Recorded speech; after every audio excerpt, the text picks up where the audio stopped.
الحمد لله رب العالمين والعاقبة للمتقين والصلاة والسلام على أشرف الأنبياء والمرسلين أما بعد فأعوذ بالله من الشيطان الرجيم بسم الله الرحمن الرحيم لقد كان لكم في رسول الله أسوة حسنة صدق الله العظيم. ناظرین کرام السلام علیکم ورحمۃ اللہ وبرکاتہ. پروگرام جستجو میں دل کی اتھاہ گہرائیوں سے میں آپ میں سے ہر ایک کو خوش آمدید کہتا ہوں. امید کرتا ہوں آپ تمام احباب بخیر و عافیت ہوں گے اور یہ دعا کرتا ہوں کہ اللہ کریم آج کی رات اور آنے والے دن کے ہر طرح کے شر سے آپ میں سے ہر ایک کی حفاظت فرمائے. اللہ کریم آج کی رات اور آنے والے دن کے ہر طرح کی خیر و برکت سے ہم سب کو حصہ نصیب فرمائے. جو زندگی گزر چکی اس میں ہونے والی خطاؤں کو اللہ رب العزت معاف فرمائے اور آئندہ آنے والی زندگی کے اندر اللہ کریم ہر طرح کی مشکلات، مصیبتوں، بے سکونیوں، محتاجیوں سے بچا کر خیر و عافیت، صحت، تندرستی، سلامتی، ایمان اور منفعت والا بنائے. ناظرین کرام، پچھلے پروگرام سے ہم نے آغاز کیا ہے نبی کریم صلی اللہ علیہ وسلم کی سیرت طیبہ کو سلسلہ وار بیان کرنے کا. ایک سلسلہ شروع کیا ہے، اللہ رب العزت اسے پایہ تکمیل تک پہنچائے اور ہمیں نبی کریم صلی اللہ علیہ وسلم کی سیرت طیبہ کو سمجھنے، سننے، بیان کرنے، پڑھنے، پڑھانے اور اس پر عمل پیرا ہونے کی سعادت نصیب فرمائے. میں نے آغاز میں یہ عرض کیا تھا کہ سب سے پہلے تو ہمیں یہ بات سمجھ لینی چاہیے کہ آخر نبی کریم صلی اللہ علیہ وسلم کی سیرت طیبہ کا مطالعہ کیوں کیا جائے، اس کا فائدہ کیا ہے، اس کے ثمرات کیا ہیں، اور اس حوالے سے مختلف گزارشات آپ کے سامنے رکھی تھی. اختصاراً اس کو میں دہراتا چلوں کہ نبی کریم صلی اللہ علیہ وسلم کی سیرت طیبہ کا مطالعہ ہر دور کے اندر اہل ایمان کے لیے انتہائی اہمیت کا حامل ہے، کیونکہ اسی کے ذریعے مسلمانوں کو زندگی گزارنے کا وہ طریقہ جو اللہ رب العزت نے قرآن حکیم کے اندر بیان فرمایا ہے، اس کا پریکٹیکل نمونہ نبی کریم صلی اللہ علیہ وسلم کی سیرت طیبہ سے ملتا ہے. اسی لیے اللہ رب العزت نے اپنے حبیب کریم صلی اللہ علیہ وسلم کی حیات مبارکہ کے مختلف گوشوں کو محفوظ فرما دیا ہے اور بڑی تفصیلات کے ساتھ آپ کی حیات مبارکہ کے جزیات، چھوٹی سے چھوٹی تفصیلات ہمارے سامنے موجود ہیں. آپ کی ولادت سے قبل کے حالات بھی، ولادت کے وقت بھی، آپ کا بچپن، لڑکپن، جوانی اور اعلان نبوت، اور اس کے بعد آپ کے مکہ مکرمہ کے اندر اور مدینہ طیبہ کے اندر جتنے بھی ایام گزرے وہ سارے تاریخ و سیرت کے اندر بخوبی محفوظ کر لیے گئے. تو ایک مومن کو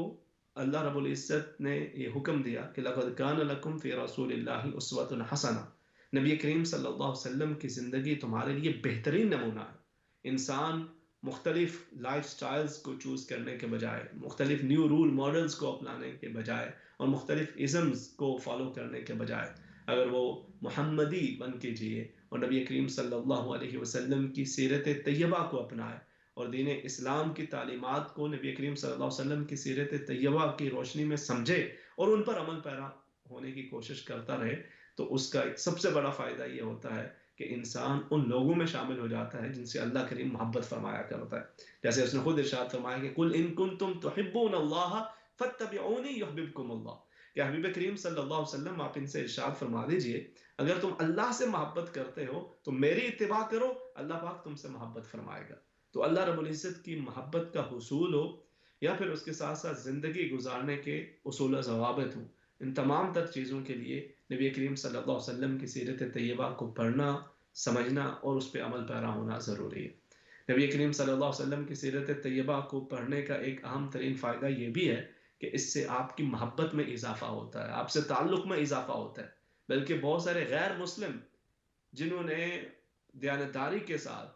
غیر جانبدار ہو کر نبی کریم صلی اللہ علیہ وسلم کی سیرت طیبہ کا مطالعہ کیا تو وہ آپ کی عظیم حیات مبارکہ سے متاثر ہوئے بغیر نہ رہ سکے. ان میں سے کئی اسے پڑھ کے اسلام میں داخل ہو گئے اور کئی وہ کہ جو اپنی کتب کے اندر نبی کریم صلی اللہ علیہ وسلم کے اخلاق، کردار اور آپ کی عظمت کا اعتراف کرتے نظر آتے ہیں. ناظرین کرام، نبی کریم صلی اللہ علیہ وسلم کی سیرت طیبہ آپ سے قریب کرتی ہے اور آپ کا قرب یہ انسان کے ایمان کے لیے ضروری ہے اور اس کے ساتھ ساتھ نہ صرف یہ کہ اس دنیا کے اندر بلکہ آخرت کے اندر بھی اس کے فوائد و ثمرات ہیں. آپ نبی کریم صلی اللہ علیہ وسلم کے صحابہ کرام کی حیات مبارکہ کو دیکھ لیجئے، ان کے اندر جو ہمیں سب سے اہم اور نمایاں چیز ملتی ہے وہ ان کی نبی کریم صلی اللہ علیہ وسلم سے محبت و اطاعت ہے. یعنی نہ تو وہ زبانی دعوی محبت کرتے تھے فقط اور نہ ہی یہ تھا کہ وہ صرف عمل پہ نظر رکھیں اور محبت کے عملی مثالیں ان کی زندگیوں کے اندر نظر نہ آئیں. دونوں چیزیں ان کی زندگیوں کے اندر موجود تھی. نبی کریم صلی اللہ علیہ وسلم سے محبت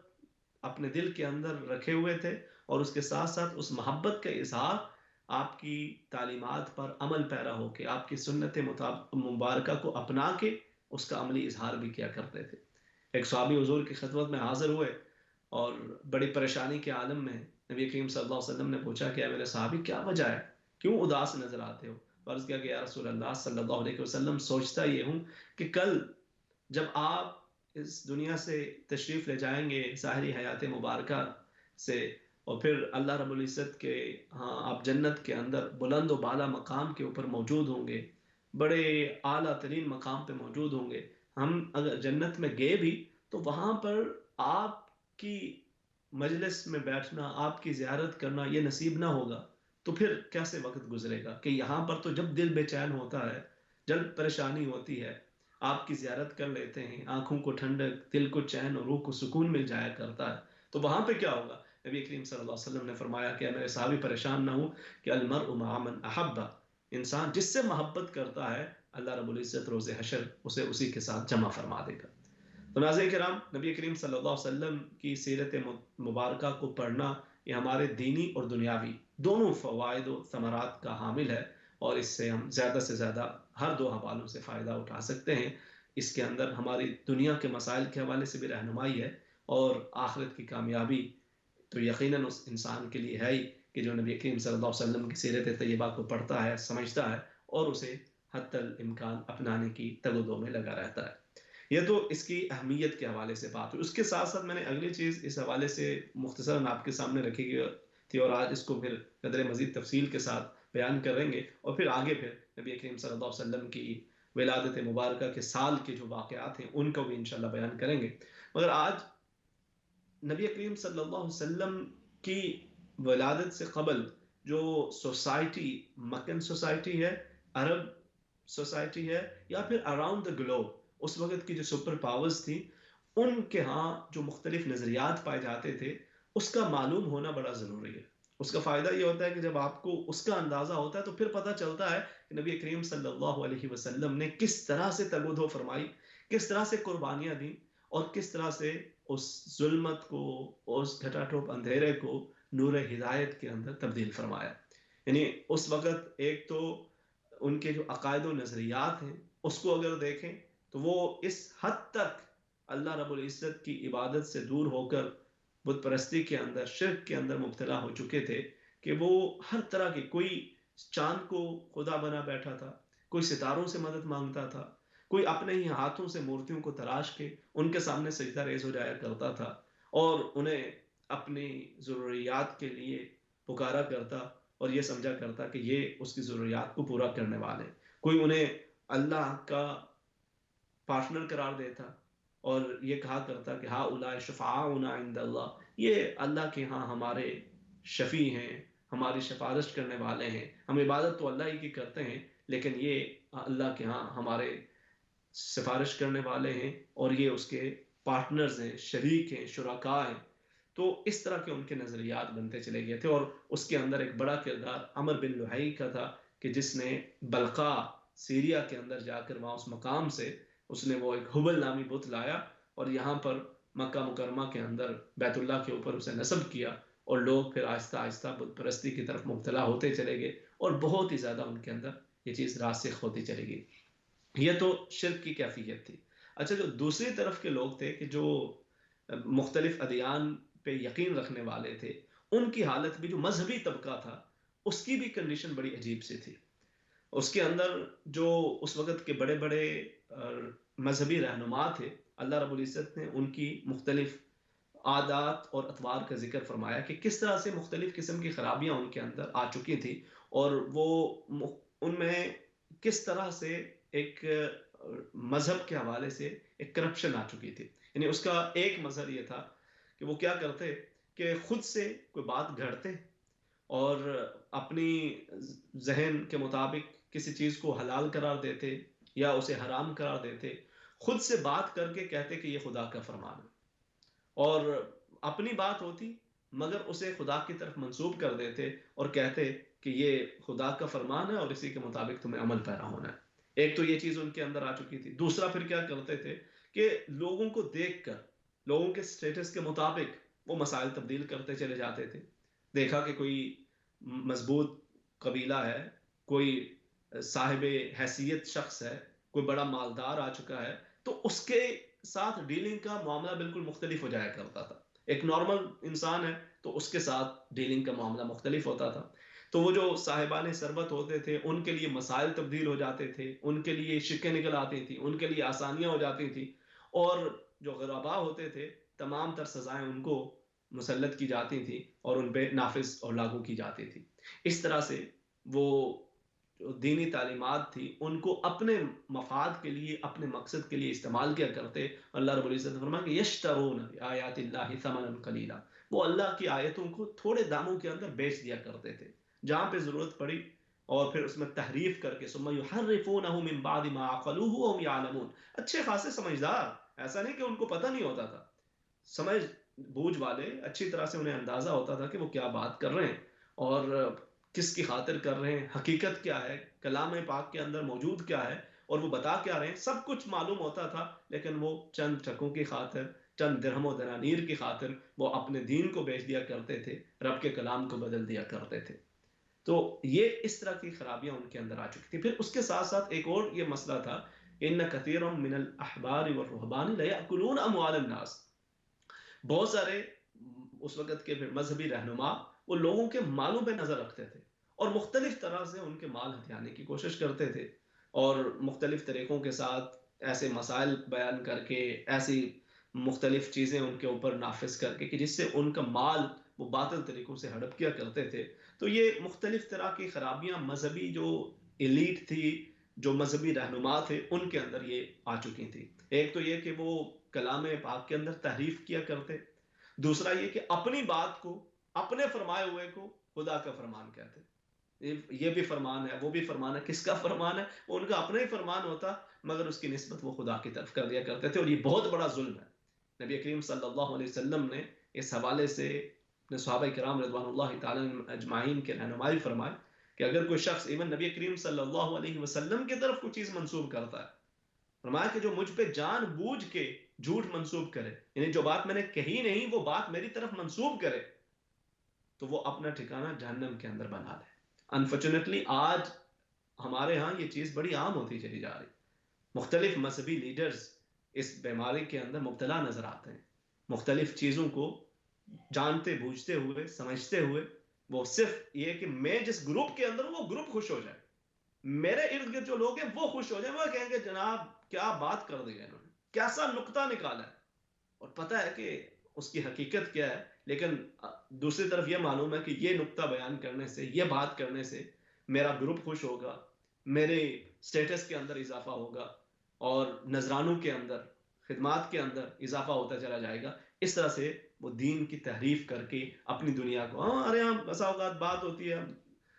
کچھ اس طرح کا ایک مائنڈ سیٹ بنایا جاتا ہے کہ یہ 4 روزہ زندگی ہے، اس نے تو ختم ہو جانا ہے، سب کچھ ختم ہو جائے گا، بس آخرت کی فکر کرو، آخرت کی بات کرو. بالکل دین اسلام کے اندر یقیناً آخرت کی بات کی تلقین کی گئی ہے، لیکن جو آخرت کی بات کی تلقین کر رہا ہے اور دنیا کو اس طرح سے بنا کے پیش کر رہا ہے کہ اس کی تو کوئی حیثیت ہی نہیں ہے، اس کا تو کوئی مقصد ہی نہیں ہے، کہ ایسا تو نہیں ہے کہ وہ دوسروں کو تو آخرت بنانے کی تلقین کر رہا ہو اور اپنی دنیا بنانے کی فکر کے اندر مگن ہو. اسلام کے اندر جبکہ یہ چیز نہیں ہے، اسلام کے اندر دونوں چیزوں کے اندر اعتدال رکھنے کا حکم دیا گیا. ربنا آتنا فی الدنیا حسنہ وفی الآخرۃ حسنہ. اور انفارچونیٹلی ہمارے یہاں پھر کئی مذہبی لیڈرز جب تک وہ خود غربت کی حالت میں ہوتے ہیں اس وقت تک تو وہ یہی بیان کرتے ہیں کہ مال بنانے کے یا دنیا کمانے کے یہ نقصانات ہیں، یہ برائیاں ہیں، اور جب خود مال و دولت گھر میں آنا شروع ہو جاتا ہے، اس میں اضافہ ہوتا چلا جاتا ہے، تو پھر مال کے فوائد اور اس کے ثمرات اور اس کی برکات، اس پہ باتیں شروع ہو جاتی ہیں. لیکن دین ہمیں بڑا واضح سکھا دیتا ہے کہ انسان اپنی دنیا کے ساتھ ساتھ اپنی آخرت کے اوپر فکر رکھے. اس دنیا میں اللہ رب العزت نے بھیجا تو کوئی مقصد ہے، تو یہاں پر بھی وہ حلال طریقے کے ساتھ جتنی دولت بنانا چاہے، کمانا چاہے، اپنے لیے، اپنے بچوں کے لیے وہ بھی کرے، اور اس کے ساتھ ساتھ اپنی آخرت کی فکر کے اندر بھی لگا رہے۔ تو یہ مذہبی طبقے کے اندر بھی یہ خرابیاں آ چکی تھی۔ پھر جو عوام تھی اس وقت کی،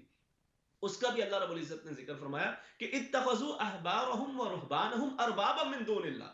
انہوں نے اپنے مذہبی لیڈرز کو خدا بنا لیا تھا، اللہ کے سوا انہوں نے گویا انہیں اپنا معبود بنا لیا تھا۔ جب یہ آیت مبارکہ نازل ہوئی، صحابی رسول حضرت عدی بن حاتم رضی اللہ تعالیٰ عنہ حضور کی خدمت میں حاضر ہوئے، انہوں نے عرض کیا یا رسول اللہ صلی اللہ علیہ وسلم، ہم نے تو انہیں خدا نہیں بنایا ہوا تھا،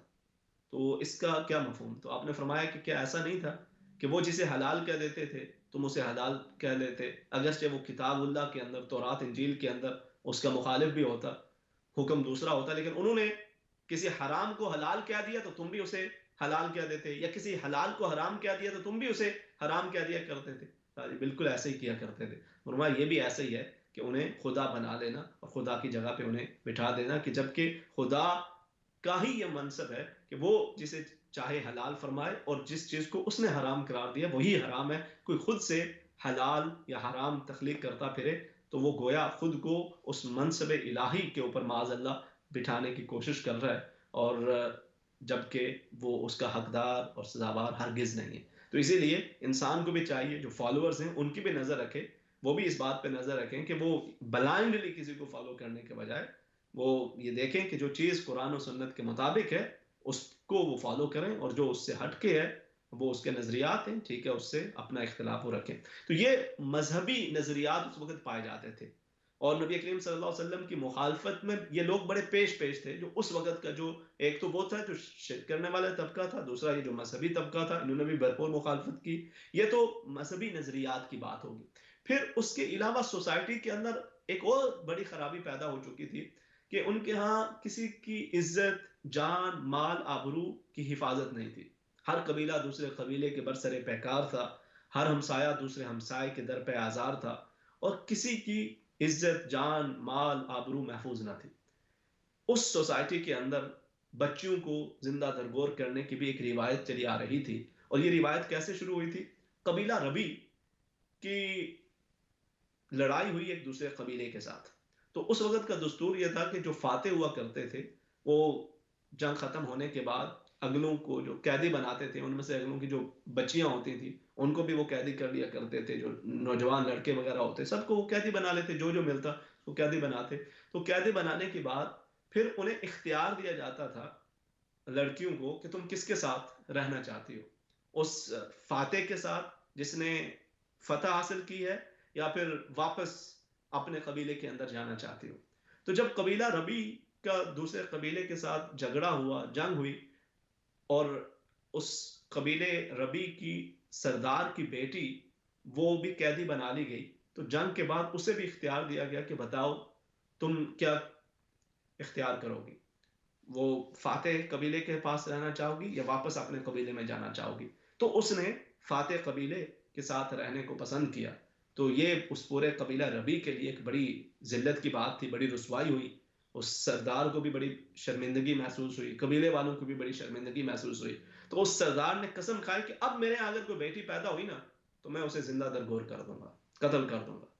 تو اس کے بعد اس کے ہاں 10 بیٹیاں پیدا ہوئیں، اور وہ یکے بعد دیگرے ہر ایک کو زندہ درگور کرتا رہا۔ وہاں سے یہ روایت چلی، اور بعد کے اندر بھی کئی لوگ پہ اس روایت پہ عمل کرتے ہوئے بچیوں کی پیدائش پہ شرمندگی محسوس کرتے اور انہیں زندہ درگور کر دیا کرتے تھے۔ دوسرے مختلف جو اس وقت کے معاشرے تھے اس کے اندر بھی انسانیت کی مختلف طریقوں سے تذلیل کی جا رہی تھی۔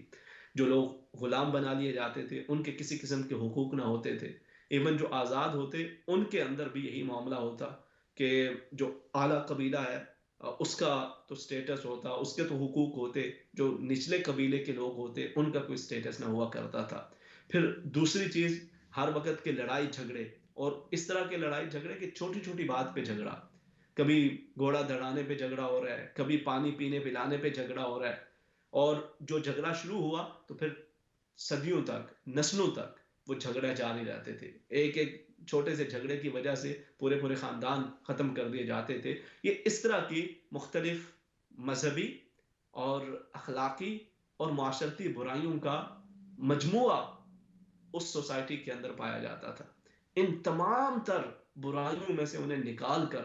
خدائے وحدہ لا شریک کے سامنے سر بسجود کر دینا، اور انہیں اللہ رب العزت کی بندگی کی طرف لے آنا، اور نفرتوں کو محبتوں کے اندر تبدیل فرما دینا، اور اس سوسائٹی کو اس ظلمت اور اندھیرے سے نکال کر نور ہدایت کی طرف لے آنا، یہ یقیناً نبی کریم صلی اللہ علیہ وسلم ہی کا ایک عظیم معجزہ ہے۔ انشاءاللہ آئندہ آنے والے پروگرامز کے اندر اس کی تفصیلات پہ بھی بات کریں گے۔ اللہ رب العزت ہم سب کو سمجھنے اور عمل کرنے کی توفیق عطا فرمائے، آمین، وآخر دعوانا ان الحمد للہ رب العالمین۔